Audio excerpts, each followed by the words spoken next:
आज का टॉपिक है अपना ईईजी, जिसको बोलते हैं हम इलेक्ट्रोएन्सेफेलोग्राम, है ना। इलेक्ट्रोएन्सेफेलोग्राम यूज में होता है हमारी ब्रेन एक्टिविटी को मेजरमेंट करने के लिए हम लोग यूज में लेते हैं।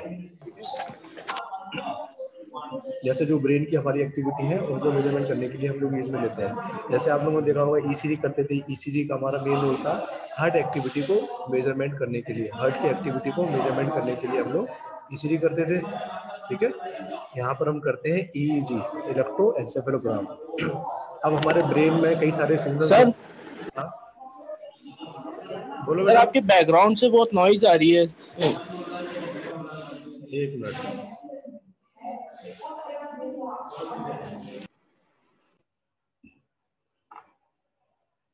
जो इलेक्ट्रोएन्सेफेलोग्राम है वो हमारा यूज में आता है ब्रेन की एक्टिविटी को मेजरमेंट करने के लिए हम लोग यूज में लेते हैं, ठीक है। जैसे हमारा हम जानते हैं कि ब्रेन में हमारे एक नर्वस सिस्टम होता है, पूरी बॉडी का कंट्रोल होता है, ठीक है। तो डिफरेंट डिफरेंट पार्ट्स हमारे बॉडी के कंट्रोलिंग पार्ट कनेक्ट रहते हैं। जैसे अगर हम बात करें स्पाइनल कॉर्ड है हमारी, तो स्पाइनल कॉर्ड भी हमारी, हेलो, स्पाइनल कॉर्ड है, स्पाइनल कॉर्ड भी हमारी ब्रेन एक्टिविटी को डिटेक्ट करती है, उसके हिसाब से हम मूव करते हैं। या हम जब से सोते हैं तो हमारा ब्रेन डिफरेंट पार्ट्स में वर्क करता है, जागते हैं कोई एक्टिविटी करते हैं तो डिफरेंट पार्ट में होता है, या हम सोचते हैं कोई वर्क करते हैं तो हमारे ब्रेन में डिफरेंट डिफरेंट एक्टिविटी वर्क होती है। जैसे हम लोग ईसीजी मेजरमेंट करते हैं उसी प्रकार हम ब्रेन की एक्टिविटी को मेजरमेंट करते हैं डिफरेंट डिफरेंट कंडीशंस के अंदर, ठीक है। तो ये हमारा थोड़ा सा टिपिकल होता है कंपेयर टू ईसीजी। ईसीजी के कंपैरिजन में ये हमारा थोड़ा टिपिकल होता है, ठीक है। अब हम इसके बारे में पढ़ेंगे कि कैसे हम करते हैं, क्या क्या हमारे पैरामीटर होते हैं, तो हम देखते हैं। स्टार्ट करते हैं सबसे पहले definition. What do you mean by electroencephalogram? Electroencephalogram is the biopotential associated with the brain activity.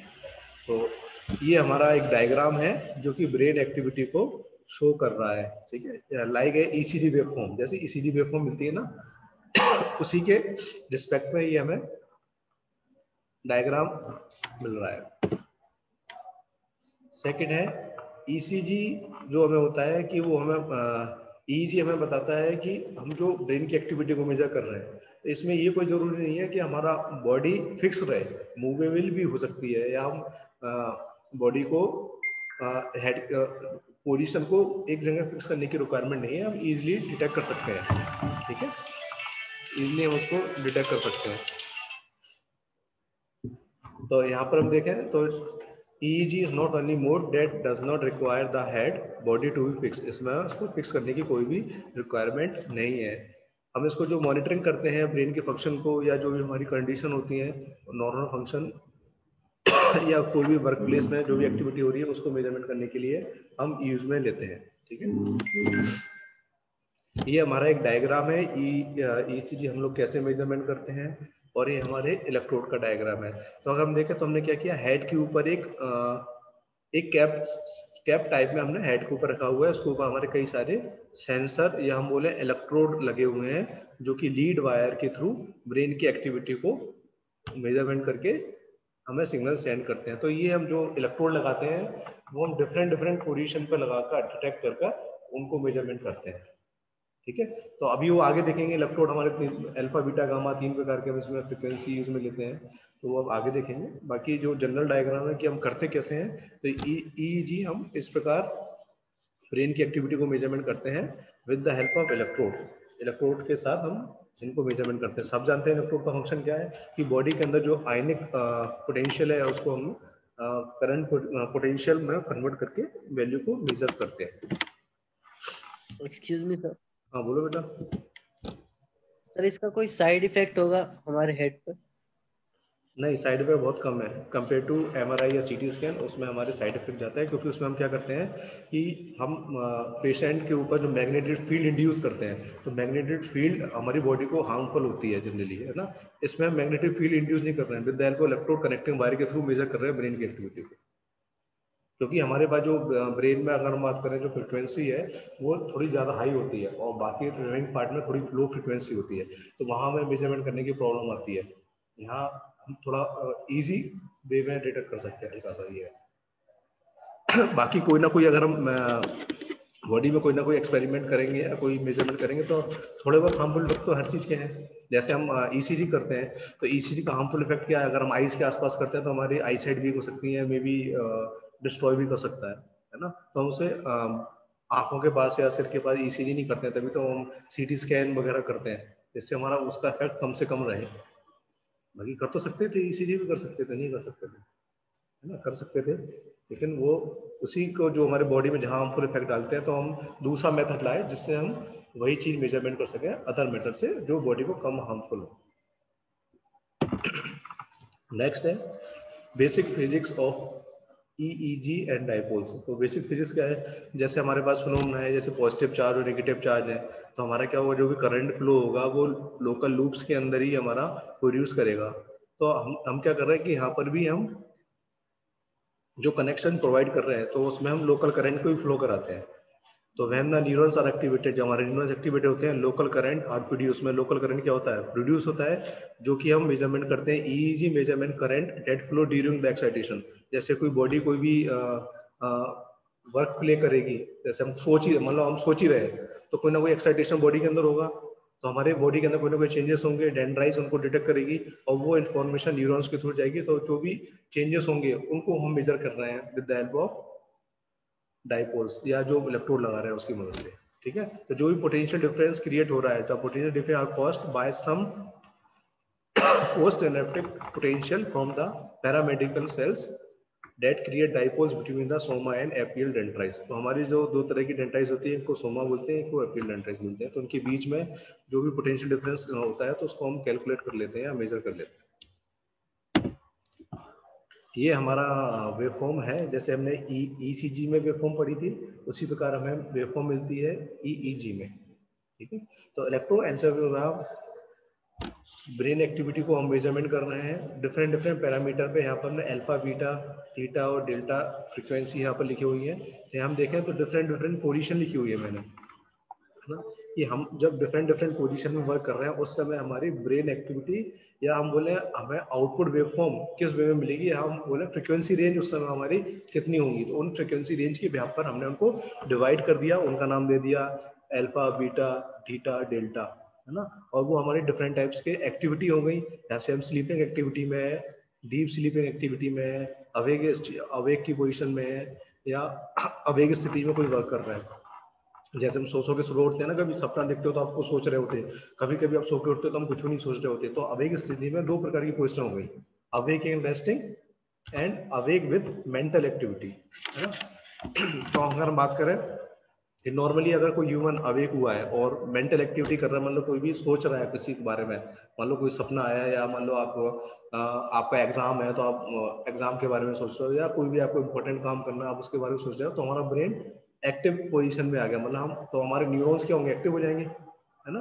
तो उस समय जो हमें ग्राफ मिलता है वो इस प्रकार का मिलता है, उसको मिलते हैं बीटा, उसकी फ्रीक्वेंसी रेंज होती है अपनी 14 to 30 हर्ट्ज। ठीक है, अगर हम उठे हैं लेकिन हमारा रेस्ट पोजीशन में है, हम कुछ सोच ही नहीं रहे, नॉर्मल लेटे हैं कुछ, तो उस समय जो हमें फ्रीक्वेंसी मिलती है वो 8 to 13 हर्ट्ज होती है, जिसको हम बोलते हैं अल्फा। तो उस समय में ग्राफ इस प्रकार मिलता है। ठीक है, जब हम सो जाते हैं, नॉर्मली सो जाते हैं, तो उस समय हमें फ्रीक्वेंसी होती है 4 से 7 गीगाहर्ट्ज।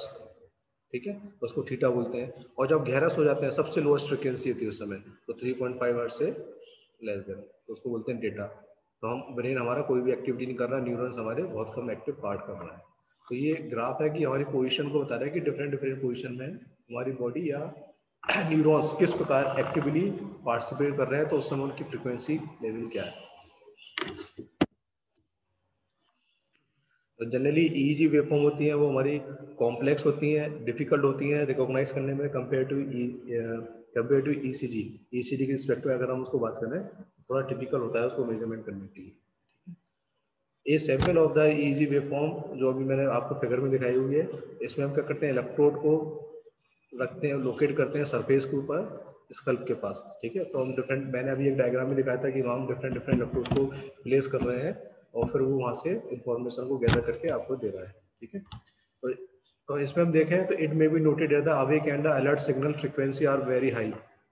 तो स्टार्टिंग में जो हमारी फ्रीक्वेंसी थी, ये वाली फ्रीक्वेंसी थी awake with mental activity and awake and resting, high है। अगर हम सो रहे हैं या डीप सो रहे हैं तो हमारी फ्रिक्वेंसी लो है, जो लेस देन 3.5 या 4 से 7 हर्ट्ज मिल रही है। और जब हम कोई मेंटल एक्टिविटी कर रहे हैं तो हमारी फ्रिक्वेंसी बढ़ जाती है 8 से 13 या 14 से 30 हर्ट्ज ड्यूरिंग 1 सेकेंड, 1 सेकेंड के अंदर। ठीक है, तो जो ब्रेन की एक्टिविटी है हम उसको रिकॉर्ड करते हैं। उसको हम जनरली 3 प्रकार के मेजरमेंट नाम दिए हैं, वो भी आगे बताऊंगा। तो उसमें हम इलेक्ट्रोड लगाते हैं स्कल के ऊपर, और इलेक्ट्रोड को हम कनेक्ट करते हैं पोजीशन के साथ, डिफरेंट पोजीशन पर, वहां से हम वैल्यू को मेजरमेंट करते हैं। तो जो भी हम एक्टिविटी को मेजर कर रहे हैं, रिकॉर्ड कर रहे हैं, तो उसको हम दूसरा एक नाम और बोलते हैं, इसको बोलते हैं ECOG, इलेक्ट्रोकार्डियोग्राम। ठीक है, इलेक्ट्रोकार्डियोग्राम, जो कि हमारी सरफेस है कॉर्टेक्स ब्रेन के पास, वहाँ हम डिटेक्ट कर रहे हैं उसको। ठीक है, तो EEG मेजरमेंट करने के लिए हमारा सेंट्रल नर्वस सिस्टम होता है, जो कंसिस्ट होता है स्पाइनल कॉर्ड से। मैंने आपको बताया कि सारा कुछ कंट्रोल हमारा स्पाइनल कॉर्ड के थ्रू भी कनेक्टेड रहता है ब्रेन के पास। तो उसको बोलते हैं CNS, जिसको बोलते हैं सेंट्रल नर्वस सिस्टम, है ना। उससे हमारा स्पाइनल कॉर्ड कनेक्टेड रहता है, जो कि बॉडी में एक इंफॉर्मेशन कम्युनिकेशन प्रोवाइड कराने के काम हमारा है। जो भी ब्रेन की एक्टिविटी है स्कल्स के साथ पूरी बॉडी में, उसको फ्लो कराने का हमारा है। तो ब्रेन जनरली, अभी मैंने बताया था, 3 पार्ट्स में डिवाइडेड होता है। फर्स्ट पार्ट बोलते हैं सेरिब्रल, ब्रेन स्टेम एंड सेरिबेलियम। ये हमारा ब्रेन का डायग्राम है। ठीक है, ब्रेन का डायग्राम है, ये डिफरेंट पार्ट्स हैं। इसको कॉर्पस कोलोरस बोलते हैं, फ्रंटल लोब्स बोलते हैं, पॉन्स बोलते हैं। तो हमारा ब्रेन का पार्ट है कि किस पार्ट में हमारा क्या होता है, इसको डीप में इतना नहीं जाना, है ना। अब हम बात करते हैं इलेक्ट्रोड का प्लेसमेंट। इलेक्ट्रोड का प्लेसमेंट हम कहाँ करते हैं, तो आपको डिफरेंट डायग्राम मिल रहे होंगे, है ना। तो इसमें हम देखें तो इलेक्ट्रोड रिप्लेसमेंट कर रहे हैं 10/20 सिस्टम में, हम इसको डिनोट करते हैं। तो अलग अलग आप देख रहे हो, परसेंटेज लेवल दिख रहे हो, है ना। तो अलग अलग पोजिशन पे हम इसको रखकर हम इसकी वैल्यू को मेजरमेंट करते हैं। तो डिफरेंट पॉइंट बने हुए हमारे, तो इन पॉइंट पर हम रखते हैं इलेक्ट्रोड्स को, रखकर मेजरमेंट करते हैं, है ना। साइड पे टॉप व्यू है, साइड व्यू है, ये हमारा ब्रेन का। तो वहाँ इलेक्ट्रोड को प्लेस करके मैंने आपको एक डायग्राम दिखाई भी था, कई सारे इलेक्ट्रोड हम यूज में लेते हैं इसको मेजरमेंट करने के लिए। फर्स्ट डायग्राम जो दिखाया था, वैसे नहीं है कि जैसे हमारा उसमें 1 इलेक्ट्रोड है, 2 इलेक्ट्रोड है, 5 इलेक्ट्रोड लग रहे थे ECG में, ऐसा नहीं है। कि हमारे मल्टीपल इलेक्ट्रोड हमारे यूज में आते हैं ब्रेन की एक्टिविटी को मेजरमेंट करने के लिए। ठीक है, डिफरेंट एक्टिविटी को मेजरमेंट करने के लिए हम मल्टीपल इलेक्ट्रोड को यूज में लेते हैं। आगे चलते हैं।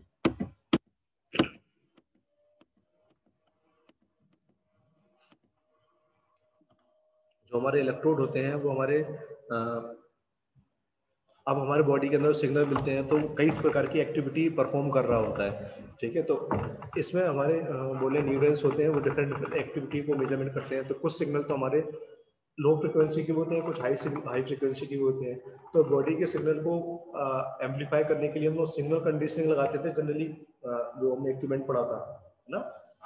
तो सिग्नल कंडीशनिंग में क्या होता था कि जो भी सिग्नल्स हमें डिटेक्ट हो रहे हैं उनको हम मेजर कर सकें। मेजर कैसे करेंगे, with the help of signal conditioning unit से। तो वो क्या करता है, सिग्नल को एम्पलीफाई भी करता है, ठीक है, सिग्नल को एक डिजायर लेवल में कन्वर्ट भी करता है, उसको एम्पलीफाई भी कर रहा है, या उसको मॉडिफाई भी करना है उसको, तो उसको मॉडिफाई भी कर सकते हैं। मॉडिफाई कैसे करना है, जैसे मान लो हमें कोई सिग्नल मिला, अब हमें उसकी हाई फ्रिक्वेंसी या लो फ्रिक्वेंसी की रिक्वायरमेंट है ना। तो हम फिल्टर लगा सकते हैं, लो पास फिल्टर लगा सकते हैं, हाई पास फिल्टर लगा सकते हैं, तो जिसकी वजह से उनकी फ्रिक्वेंसी, जो डिजायर्ड फ्रिक्वेंसी है, हम उसको डिटेक्ट कर सकें, रिमेनिंग को हम फिल्टर कर सकें। ठीक है, तो हम low pass filter, high pass filter भी लगाते हैं, तो इसकी वजह से हमें जो डिजायर्ड फ्रिक्वेंसी चाहिए हम उनको भी ले सकते हैं। तो electrode are connected with electroencephalogram which amplify the brain activity a millions time record it, ठीक है, on a strip of paper और स्टोर इट इलेक्ट्रॉनिकली। तो हम क्या करते हैं, को हमारे पास जो रिकॉर्डर होता है, आइदर इन द फॉर्म हम बोलें कि कोई हमारे कंप्यूटर स्क्रीन है या कुछ भी है, तो वहाँ पर हम क्या करते हैं, उसको रिकॉर्ड कर लेते हैं, क्योंकि हमारे पास मेमोरी रहती है कंप्यूटर में, तो हम उसको एक्टिविटी को रिकॉर्ड कर लेते हैं। जो भी हमारी मिलियंस ऑफ एक्टिविटी पर टाइम हो रही है, तो उनको स्टोर भी कर सकते हैं।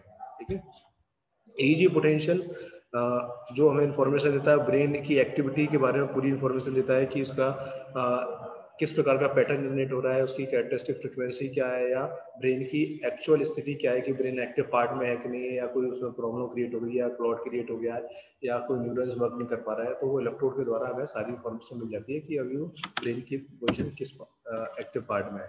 ठीक है, these are the remaining waveform जो कि हम नॉर्मल वर्क फंक्शन करते हैं तो उस समय मिलती है। जैसे हम कोई ज़्यादा बहुत एक्साइटेड होते हैं तो उस समय फ्रिक्वेंसी हमारी बढ़ जाती है, बहुत ज़्यादा बढ़ जाती है, जो कि अभी हमने देखा था, है ना, एक हमने डायग्राम देखा था ना अभी। तो जिसमें अगर हम डीप स्लीप में जा रहे हैं तो हमें कोई भी वेवफॉर्म नहीं मिल रही है। एक बार फिर से दिखा देता हूँ, थोड़ा सा क्लियर हो जाएगा आप लोगों को।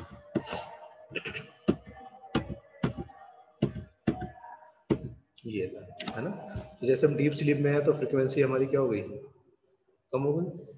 स्लीपिंग मोड में और कम हो गई। रेस्टिंग पोजीशन में तो फ्रिक्वेंसी हमारी साइकिल मतलब और फास्ट हो गई, है ना। जब अवेक स्थिति में आ गया तो हमारी फ्रिक्वेंसी और फास्ट हो गई। तो जिस प्रकार हमारा ब्रेन एक्टिव मोड में आता जाता है तो फ्रिक्वेंसी हमारी हाई होती चली जाती है ना। और जितना हम रेस्टिंग पोजीशन में आते हैं, है ना, डीप स्लीप की पोजीशन में आते हैं तो फ्रिक्वेंसी हमारी लो होती चली जाती है। सेम वे अगर हम मान लो कि हम डीप स्लीप के बाद की स्थिति क्या होगी, कोमा की स्थिति आएगी। कोमा अगर में चलेगा तो हमारी क्या होगी, फ्रिक्वेंसी और ज्यादा कम हो जाएगी।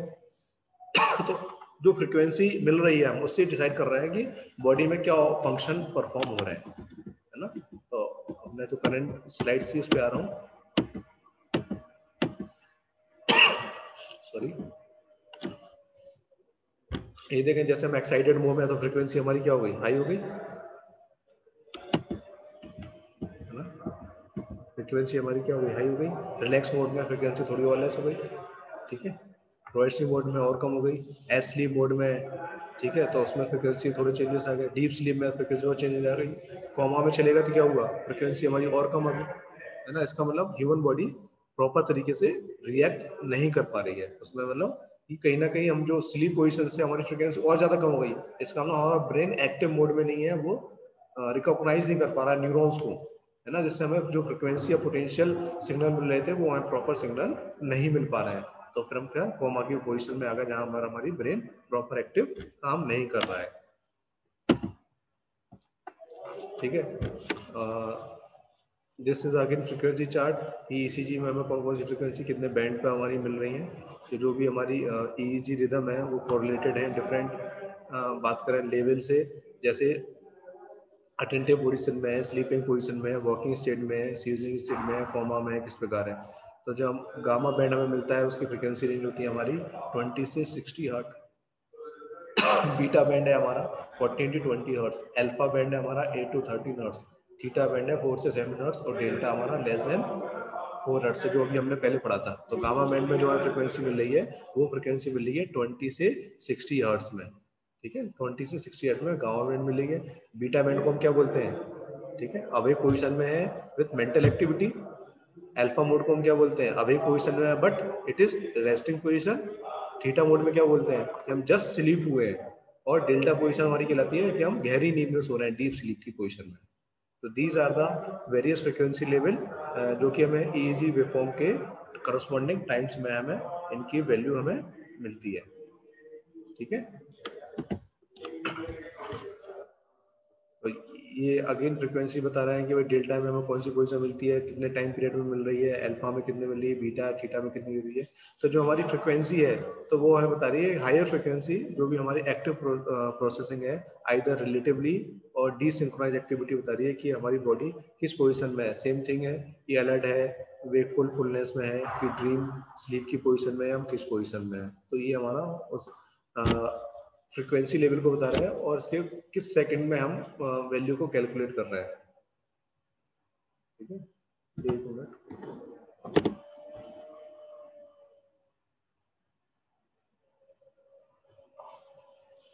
और लोअर फ्रिक्वेंसी बता रही है कि हम जो एक्टिविटी हम परफॉर्म कर रहे हैं तो हम स्लीप मोड में है, कोमा मोड में, या ड्रीम कर रहे हैं या नहीं कर रहे हैं, क्या पोजीशन है हमारी। तो हमें कितने 10 सेकंड में उसको कैलकुलेट कर रहे हैं। 0 से 5 3 सेकंड में कर रहे हैं, 4 से 7 सेकंड हो गया, 13 से 30 सेकंड हो गया, या 8 to 12 पर सेकंड उसको कैलकुलेट कर रहे हैं, ठीक है। This is the strength and advantage of EEG. EEG की हमारी स्ट्रेंथ क्या है, एडवांटेज क्या है। एक हाँ, this is our strength and advantage of EEG. Voice आ रही है बेटा? ओके, तो ये हमारे बता रहे हैं कि हमारी स्ट्रेंथ क्या है, एडवांटेज क्या है ना। तो जैसे हम फर्स्ट पॉइंट, सारे पॉइंट डिस्कस करते हैं। फर्स्ट पॉइंट है हमारा कि हम उससे ब्रेन के फंक्शन को मेजर कर सकते हैं, सप्लीमेंट है या न्यूरो इमेजिंग स्टडी है वो कर सकते हैं। ये हमें लोकलाइजेशन इंफॉर्मेशन बताती है स्पेशल पार्ट की, या जो भी इंफॉर्मेशन है ब्रेन की एक्टिविटी बताती है। उसके अलावा ये हमें बता रहा है कि हम किस प्रकार का जो भी हम एविडेंस मिल रहे हैं, प्रूफ मिल रहे हैं, तो हमारी किस कंडीशन में, डायरेक्ट पोजीशन में एबनॉर्मलिटी है या नहीं है। ठीक है, तो जो लो मॉर्बिडिटी बताती है, लो मॉर्बिडिटी मतलब कि डिसीज की पोजीशन में है या नहीं है हम, है ना। कि मतलब जैसे हम ईसीजी मेजरमेंट कर रहे थे, तो ईसीजी मैंने क्या बताया था कि हमें जैसे मान लो हमारा पीआर इंटरवल का लेवल 0.2 से हमारा कम है या ज़्यादा है, तो इसका मतलब हमारे एवी नोड में प्रॉब्लम है। तो सेम चीज़ हमें यहाँ पर है कि अगर हमारी जो हमें ग्राफ मिल रहे हैं, अगर हम जिस पोजीशन पे ग्राफ मिल रहे हैं या फ्रिक्वेंसी मिल रही है, अगर वो हमारी डिफर कर रही है, इट मीन्स हमारी बॉडी के अंदर कोई ना कोई डिसीज क्रिएट हो रही है ना। तो लो मॉर्बिडिटी का मतलब हो गया कि सम डिसीजेस विल बी क्रिएटेड, या है प्रॉब्लम डिसीज है। ठीक है, कॉस्ट लो होती है। ठीक है, बात कर रिलायबल सिस्टम होता है, पोर्टेबल होता है, हम इजीली उसको यूज में ले सकते हैं। ठीक है, ये जो भी हमारा टेस्ट होता है, ये हमारा ब्रेन की एबनॉर्मलिटी को भी शो करता है कि इसमें हमारे कौन कौन से एबनॉर्मल या कौन कौन सी एक्टिविटी जो परफॉर्म हो रही है, जो हमारी एबनॉर्मल एक्टिविटी है।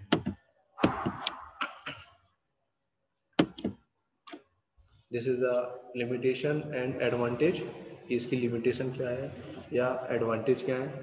ठीक है, तो सबसे पहले अगर हम देखें, स्मॉल और deep lesion might not be produced an EEG abnormality. तो स्मॉल और डीप हम जो बात कर रहे हैं उसके अंदर हमें कोई भी ईसीजी एबनॉर्मलिटी नहीं मिलेगी। ठीक है, तो हम मे बी हम इसको यूज कर रहे हैं किसी एक पार्ट में, इसको हम रिकॉग्नाइज कर सकते हैं, या बॉडी हम पता लगा सकते हैं कि किस स्टेट में काम कर रही है, अलर्ट है कि नहीं है, या कोई हमें कोई प्रॉब्लम है कि नहीं है, कोई ड्रग्स की प्रॉब्लम आ रही है, मान लो कोई दवाई ली है उसकी वजह से हमारे ब्रेन में कोई प्रॉब्लम आ रही है ना। तो उसको हम मेजरमेंट कर सकते हैं। इससे हम इलेक्ट्रिकली और साइकोलॉजिकली इफेक्ट के बारे में भी पता लगा सकते हैं। ठीक है, तो ये हमारी कुछ लिमिटेशन है। ठीक है, कुछ डिसएडवांटेज ये है कि हम बात करें कि जो भी हम इनके बारे में पता लगा रहे हैं, एक लिमिटेशन तक पता लगा पा रहे हैं ना, कि हमारी वही इतनी फ्रिक्वेंसी की बेस पे इसमें पता लगा रहे हैं कि रियली हमें इनकी वैल्यू मिलती है, जब डिटेक्ट कर रहे हैं cortical destruction, but really disclose to etiology. ठीक है, तो हम रियली इनके बारे में पता लगा पा रहे हैं, ज़्यादा कुछ हमें डीप नहीं मिल पा रही, डिसएडवांटेज। जिसका हम बोल सकते हैं हमारा डिसएडवांटेज है। ठीक है, क्योंकि इसकी जो मेडिसिन है वो लिमिटेड है हमारी, है ना। तो इटोलॉजी का मतलब हमारा है कि इसकी जो मेडिसिन है उसके लिए बात हो रही है कि रियली अब मेडिसिन की प्रॉब्लम। तो this is overall about EEG. Application की बात करें तो हम मॉनिटर कर सकते हैं कि बॉडी अलर्ट पोजीशन में है, कोमा पोजीशन में है, या ब्रेन हमारा एक्टिव है या ब्रेन डेड हो चुका है, ब्रेन किस पोजीशन में है, इसको हम मेजरमेंट कर सकते हैं। लोकेट कर सकते हैं डिफरेंट डिफरेंट एरिया में कि हमारा कहीं कोई डैमेज तो नहीं हुआ, हेड इंजरी तो नहीं हुई, कोई स्ट्रोक तो नहीं हुआ, कोई ट्यूमर वगैरह तो नहीं हुआ। ठीक है, टेस्ट कर सकते हैं। ठीक है, मॉनिटरिंग कर सकते हैं, अल्फा रिदम मिल रही है, बीटा है, गामा रिदम मिल रही है, या कोई भी हमारे वैल्यू है एनेस्थीसिया वो हमने दिया है, मान लो, तो वो उसकी पोजीशन क्या है, कि मतलब सो गया है, या मतलब जैसे एनेस्थीसिया देते हैं तो उसमें हमारी बॉडी किस एक्टिव मोड में है, तो उसको भी हम कंट्रोल कर सकते हैं with the help of this test के थ्रू, ईईजी के थ्रू, कि हमारा ब्रेन इस समय किस एक्टिव पोजीशन में है या किस पोजीशन में। तो these are the application of होगा ईईजी।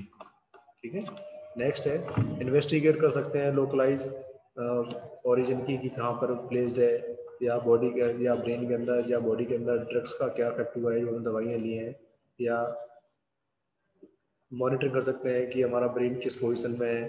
ठीक है, तो ये हमारे कई प्रकार के एप्लीकेशन है। इन्वेस्टिगेट कर सकते हैं कि हमारा जैसे किसी को प्रॉब्लम आती है ना कि नींद नहीं आती है, नींद आती है तो क्या है, तो इससे हम स्लीप डिसऑर्डर का भी पता लगा सकते हैं। तो ये हमारे कई सारी एप्लीकेशन है ईईजी।